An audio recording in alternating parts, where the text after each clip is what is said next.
The unthinkable has just shaken Britain. But now our country has voted decisively for change, for national renewal and a return of politics to public service. In a stunning 9-0 decision, the Supreme Court has stripped Keir Starmer of his authority, ending his rule after just 412 days in office. The judgment, spanning 107 pages, exposed secret funds worth £240,000 and luxury trips disguised as official business. Within minutes, Parliament froze, markets tumbled, and anchors cut to breaking news alerts. A Prime Minister once hailed as a guardian of justice has now been judged by the very law he swore to uphold. And this is only the beginning. Stay with us, hit subscribe, and watch how this storm unfolds. The Supreme Court's 9-0 verdict wasn't just historic, it was devastating. Across 107 pages of legal devastation, the ruling detailed how Keir Starmer's office diverted £2.3 million in consulting fees to offshore accounts in the Cayman Islands, all while declaring zero personal benefit. Investigators uncovered 4 luxury trips to Dubai and Geneva, each filed as policy conferences.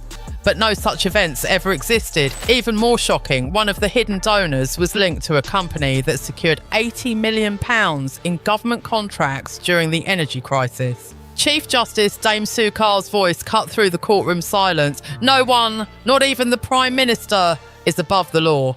Britain wasn't witnessing a scandal anymore. It was witnessing the legal execution of a government. And the countdown to collapse had just begun.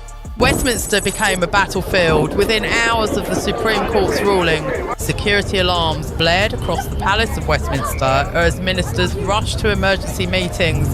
By 5 p.m, more than 60 MPs had demanded Starmer's immediate removal from office. The BBC's headline screamed government paralysed. On Sky News, analysts compared the chaos to the 1979 winter of discontent, only worse. Hashtag Starmer out, hashtag constitutional crisis, and hashtag Britain in chaos dominated global trends, hitting over 40 million mentions in just 12 hours. The Speaker of the House attempted to restore order, but was drowned out by a wave of jeers and outrage. Even Labour loyalists avoided cameras, refusing to defend their leader. As night fell, Downing Street's iron gates were surrounded by angry protesters holding placards reading "Resign now" and "Justice for Britain." By dawn, the unthinkable had happened. The British government, once a symbol of stability, was paralysed by fear and disbelief. The collapse was no longer theoretical.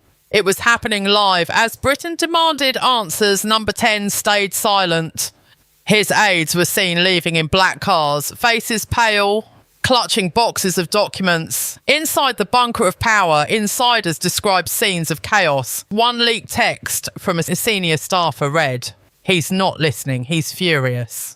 By the next morning, betting markets had shifted. Odds of a general election surged from 12% to 78%. Polls showed 68% of Britons now demanding Starmer's resignation, but the man at the centre of it all said nothing. In politics, silence is strategy. But this wasn't strategy, it was surrender, and the silence had become his loudest confession.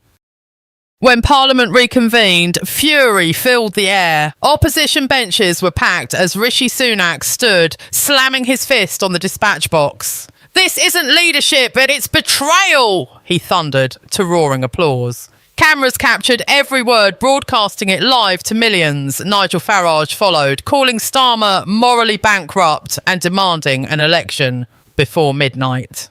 The Conservative front bench erupted with cheers while Labour MPs sat frozen, heads bowed. For the first time in decades, the chamber resembled a courtroom, and Starmer was the defendant. Documents waved in the air, accusations flew, and the Prime Minister's seat remained empty. When the Speaker called for calm, the chamber exploded again. MPs shouting "Resign" in unison. In that moment, centuries of parliamentary decorum disintegrated.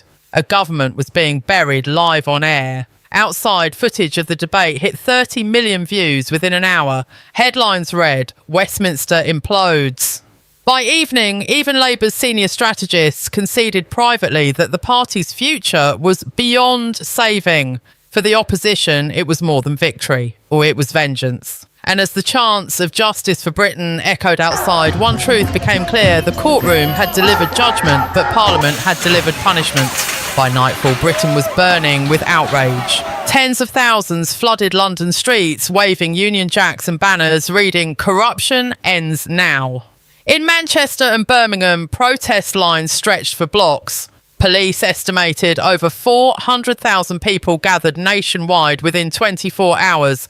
Chants of "Resign, resign" thundered across Westminster Bridge as riot police struggled to hold the line. A protester climbed a lamppost outside Parliament shouting, "He betrayed us!" The clip hit 12 million views in an hour.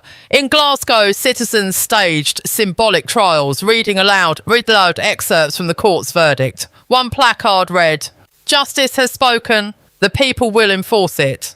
Across social media, viral posts compared Starmer to Nixon, declaring Downing Street is Britain's Watergate. The atmosphere was electric, angry, righteous, unstoppable. For decades, Britons had complained of corruption. Now they were acting. Roads were blocked, buses halted, fireworks exploded over Trafalgar Square as protesters sang "Rule Britannia" through tears and fury.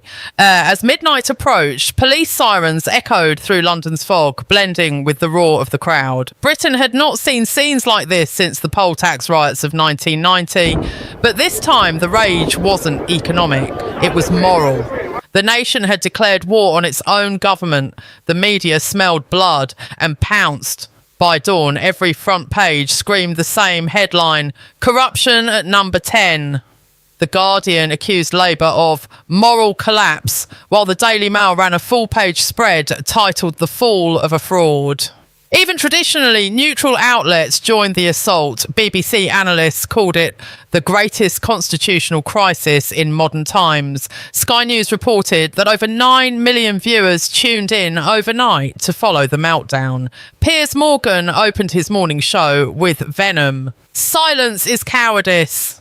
Britain deserves better editorials tore into the Prime Minister's legacy, portraying him not as a reformer, but a deceiver. Political cartoons flooded Twitter, showing Starmer sinking beneath the Supreme Court's hammer. By noon, hashtags like #EndOfLabour and #JusticePrevails dominated every platform. For the first time, even Labour-friendly media withdrew support. One BBC correspondent said off-air, "We're watching the death of credibility." Commentators compared the crisis to Watergate, but worse, because this wasn't Washington, this was Westminster. The press had united against him, and their verdict was final. Final. Keir Starmer was no longer Britain's leader. He was Britain's lesson. The shockwaves rippled far beyond Westminster. Within hours of the ruling, the British pound plunged 4.8%, the sharpest drop since Brexit. Global investors dumped UK assets and trading screens across London flashed red. The London Stock Exchange lost £92 billion in market value in a single day. Business leaders warned of a confidence collapse. The Confederation of British Industry released an emergency statement urging immediate political stabilisation. Meanwhile, reports emerged that several foreign embassies were preparing contingency plans for prolonged instability. At the same time, cracks widened inside the Labour Party. 8 shadow ministers tendered their resignations overnight, citing irreversible reputational damage. A leaked memo revealed contingency plans for leadership succession, naming 3 potential interim figures. Internationally, allies expressed alarm. The US State Department issued a cautious note urging respect for judicial independence, while EU officials held closed-door talks on post-Starmer Britain.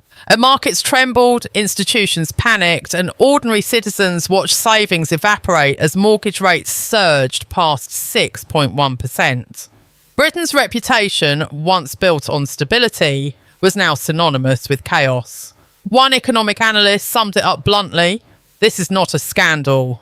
This is systemic collapse."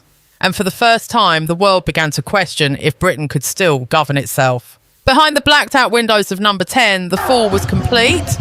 Insiders described Starmer pacing the halls alone, muttering about betrayal. Only a handful of aides remained, the rest had resigned or fled. Meals went untouched, calls from senior ministers went unanswered. One staffer later told reporters, "He didn't sleep for days. He just stared at the door like he expected someone to arrest him."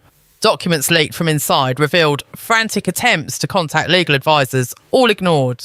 Even his personal lawyer reportedly refused to take the case. Rumours swirled that he'd considered a televised address, but scrapped it minutes before airtime, fearing public humiliation. Meanwhile, the nation moved on without him. Former allies deleted photos, edited speeches, erased his name from official websites. In one haunting image captured by a photographer across Downing Street, Starmer stood alone at a window, looking down at the crowds, chanting "Resign." The reflection of the Supreme Court's building visible in the glass behind him. Once the symbol of law and justice, he had become its casualty. And in that moment, Britain's Prime Minister ceased to be a leader. He became the ghost of his own downfall.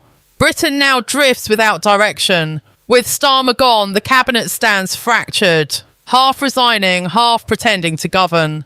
Behind palace doors, King Charles receives hourly briefings, yet remains silent, watching the government unravel like a dying empire. In Westminster, rival factions plot through the night. Whispers of emergency rule grow louder. Outside, the streets still glow from protest fires, and the pound continues to slide. For the first time in modern history, Britain has a government without a leader, and a throne that dares not intervene. The world watches the kingdom on the edge, uncertain who will rise to claim the crown of power.